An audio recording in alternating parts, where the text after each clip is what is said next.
In the last chapter, we focused on the formation of enolates and looked at reactions in which the enolates acted as the nucleophile. In this chapter, we're going to look at reactions where an enolate is the nucleophile and another carbonyl-containing compound is the electrophile. So we're looking at carbonyl condensation reactions. We're going to start out in this video with a little preview, followed by a look at nucleophilic addition by enolates, nucleophilic acyl substitution by enolates, and then conjugate addition by enolates. Let's jump right into the first reaction. If you take two equivalents of an aldehyde and treat it with base, then you can make this product. I want you to propose a mechanism for this reaction. Notice how many carbons are in the starting material, how many are in the product, how many oxygens are in the starting material compared to the product. Another thing I want you to consider is what's present when an aldehyde is treated with hydroxide. So think about an aldehyde reacting with hydroxide and an acid-base reaction, but what's the position of equilibrium? And so what species are present? And then finally, keep in mind that in many carbon-carbon bond-forming reactions, we have a nucleophilic carbon reacting with an electrophilic carbon. Can you identify the nucleophilic carbon and the electrophilic carbon? When you work through these questions, you should be able to propose a mechanism. So I want you to stop the video and work on it. No cheating. Hopefully you have actually stopped the video and you've answered all of these questions, and now we're going to go through them together. So how many carbons in the starting material? We have 3, and in the product we have 6. We have 1 oxygen in the starting material and 2 oxygens in the product. And so we effectively have 2 of these combining into 1. Now, at equilibrium, what is present when an aldehyde is treated with hydroxide? Well, this aldehyde can react with hydroxide in an acid-base reaction where hydroxide will grab off one of the alpha protons, and that will give us some of this enolate plus water. Now, considering the pKa values, water has a pKa of 15.7 and aldehyde is about 19, and so the equilibrium lies a little bit to the left, which means at equilibrium we have lots of aldehyde, so lots of aldehyde and some enolate. Now, in many carbon-carbon bond-forming reactions, a nucleophilic carbon reacts with an electrophilic carbon. Well, this is our nucleophile, and this is our electrophile.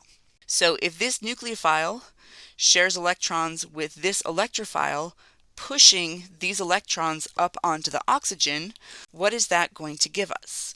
So the structure on the left, I'm going to keep that blue. And then the structure on the right, let's make this one red. So this CH, it's this carbon that was the nucleophilic carbon. This is still connected to a CH3. It's still connected to the C double bond O H. So this enolate acts as a nucleophile, sharing electrons with this aldehyde, acting as an electrophile.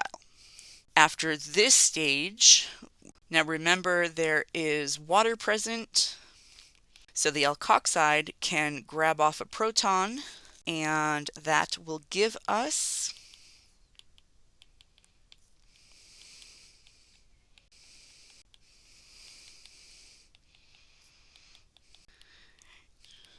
so this is the product that we will get. This is called the Aldol reaction. Because you're starting out with an aldehyde, you end up with an aldehyde and an alcohol.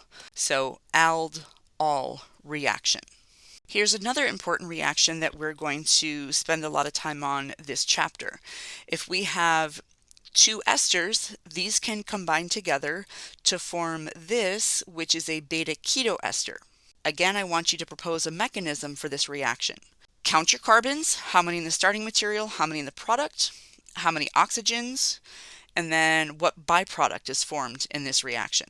Then think about when an ester is treated with an alkoxide, what is present at equilibrium. So think about the position of equilibrium and think about what actually exists in solution. Once again, can you find the nucleophilic carbon and the electrophilic carbon? And then at this stage, you should be able to propose your mechanism. Then think about how is this similar to the aldol addition on the previous slide, and how is it different? So stop the video and work through all of these questions so that you can propose a mechanism. Again, I hope you stop the video and actually work through this. And what you should have found is that each ester has 3 carbons, but we end up with only 5 carbons. So it's not a complete doubling. And we have 2 oxygens and we end up with 3 oxygens. So as a byproduct, we actually have CH3O- as a byproduct in this reaction. Now, let's think about the reaction between an ester and an alkoxide. So if we have this ester and we treat it with some methoxide, this can act as a base, grab off this proton, and that will generate, this time I'm going to use a different color. So this is the enolate that is formed, plus methanol. So acid-base reaction, this base grabs off a proton. Now we have our conjugate acid and our conjugate base. So pKa values, this is around 15, this is around 24, 25. So the position of equilibrium is to the left. So at equilibrium, we have lots and lots of ester, but we also have a significant amount of enolate. In other words, we have a nucleophilic carbon that can react with an electrophilic carbon. So let's see what happens when it does. If these electrons are shared with the carbonyl carbon, push these electrons up onto the oxygen, then that gives us the CH3O-, and here's the OCH3 that was originally connected, and that is now connected to a CH2, C double bond O, O, CH3. Unlike what we had with aldehydes, because we have an ester, we have a group that can get kicked out. Remember, aldehydes can do nucleophilic addition, that's what we saw on the previous slide, but here we're doing nucleophilic acyl substitution. So these electrons can come back in and kick out methoxide as a leaving group, which gives us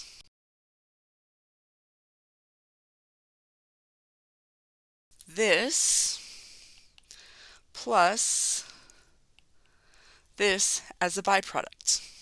Now remember last chapter we talked about beta keto esters or beta diesters, and these can be very useful in synthesis because this position is quite acidic. Well, guess what? We have a pretty strong base and a nice acidic proton, so this reaction doesn't stop here. Instead, we're going to have another acid-base reaction where this base grabs off this proton, and we are going to generate this enolate,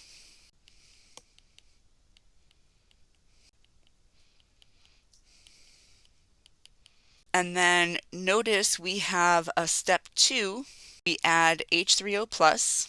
At this point, the enolate can grab off a proton, and we regenerate the beta keto ester. All right, so what's going on? Acid-base reaction, so that a base grabs off the alpha proton. Now we have together ester and some enolate. Enolate acts as a nucleophile, shares its electrons with the ester that acts as the electrophile, and we have nucleophilic acyl substitution. So these electrons go up, we get this tetrahedral intermediate, these electrons come back down, kick this out, giving us this product. So this is the nucleophile that is now connected instead of the OCH3 group. But then what's going on? So we have another acid-base reaction, which brings us back to the enolate, which then gets quenched. Okay, so that's a little bit weird. Let's think more carefully about the position of equilibrium for each step. So remember, this is step 1, and equilibrium lies toward the starting material. So this is not a favorable reaction. This is the second step where the enolate adds to the ester, and this equilibrium also lies toward the starting material. The third step, where the OCH3 group is kicked out, this equilibrium lies to the left. So none of these steps are favorable, right? So why are we even talking about this reaction? Because if each step is not favorable, then the overall reaction is not favorable. This would be step 4, where we have another acid-base reaction. Well, methoxide grabbing off a proton that is between two carbonyl groups, finally, this is a favorable equilibrium. In fact, this equilibrium is so favorable that it pulls all of the equilibria toward the products. Then, when this is quenched, we really can't go backwards again under acidic conditions. So, when we have an ester reacting with another ester to give a beta keto ester by basically carrying out nucleophilic acyl substitution, this is called a Claisen condensation. It's a condensation because two molecules come together to form one bigger molecule with the expulsion of a small molecule. Now, in the last chapter, we were talking about treating a carbonyl-containing compound with base. So for example, if we have this aldehyde and we treat it with base, we can generate some of this enolate. In the last chapter, we were hoping that we could then react this with an Rx so that we could do nucleophilic substitution, which would give us this. But now we see that we also have the possibility of self-addition. So self-addition does not mean it's adding to really itself, but to another one that's like itself. So that this can add here. That is going to lead to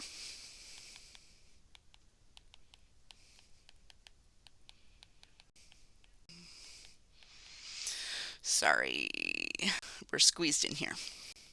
So we have competing reactions, right? And this is what's important to keep in mind. This is why in some cases there are limitations to whether we can use a particular enolate to do nucleophilic substitution, because it might want to do its own reaction, such as nucleophilic addition to remaining aldehyde. If we are using a really strong base that pulls the equilibrium this way so that the enolate has almost no aldehyde to react with, then you can maximize the nucleophilic substitution.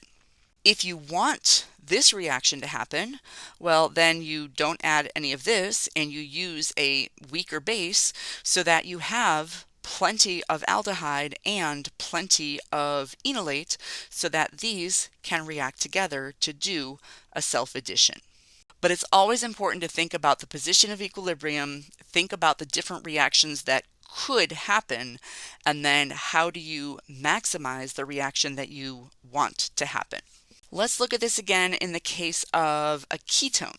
So with a ketone, if you treat this with base, this one's actually worse because you can get some of this and you can make some of this enolate. Now, depending on what you react this with, this could react with an Rx, or it could potentially react with itself. The second enolate could react with an Rx, or it could potentially react with itself. So a lot of possibilities that you have to take into consideration.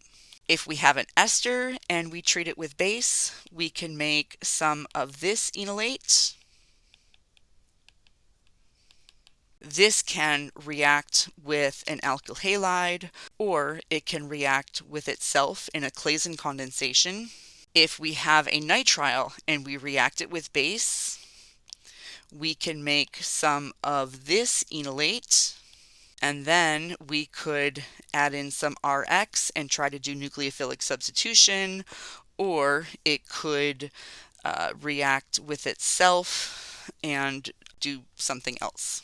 So, some of the reactions that we looked at in the last chapter, they are complicated by the possibility of the reactions that we're looking at in this chapter, right? So this is why it's important not just to think about what reactions could happen, but what are the differences in conditions? How do you set up a reaction in a way that maximizes the amount of the compound you are trying to make?